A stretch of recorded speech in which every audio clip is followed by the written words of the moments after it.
ఆంధ్రప్రదేశ్ని artificial intelligence హబ్గా అభివృద్ధి చేయడానికి సింగపూర్ పర్యటనలో ప్రయత్నాలను ముమ్మరం చేశారు సీఎం చంద్రబాబు. సింగపూర్ పర్యటన మూడవ రోజు ఏఐ సింగపూర్ సంస్థ డిప్యూటీ ఎగ్జిక్యూటివ్ చైర్మన్ మోహన్ కంకణవల్లితో సమావేశమయ్యారు.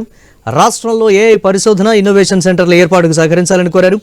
ఆంధ్రప్రదేశ్లోని విశ్వవిద్యాలయాలు పరిశోధన సంస్థలతో ఏఐ సింగపూర్ భాగస్వామ్యంగా పనిచేయడానికి ప్రాధాన్యం ఇవ్వాలన్నారు. Technology promotion, deep tech, AI రంగంలో ప్రస్తుతం ఉన్న అవకాశాలపైన చంద్రబాబు, కంకణవల్లి మధ్య చర్చ జరిగింది.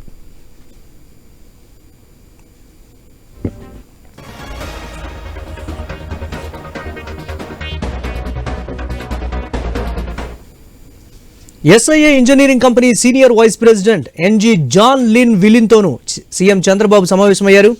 ఏపీలో ఎయిర్పోర్టుల నిర్మాణం, అభివృద్ధి ప్రణాళికను జాన్ లిన్ విలిన్కు సీఎం వివరించారు. ఎంఆర్ఓ విధానం ద్వారా కొత్తగా నిర్మించే విమానాశ్రయ ప్రాజెక్టుల్లో భాగస్వామి కావాలని ఆహ్వానించారు.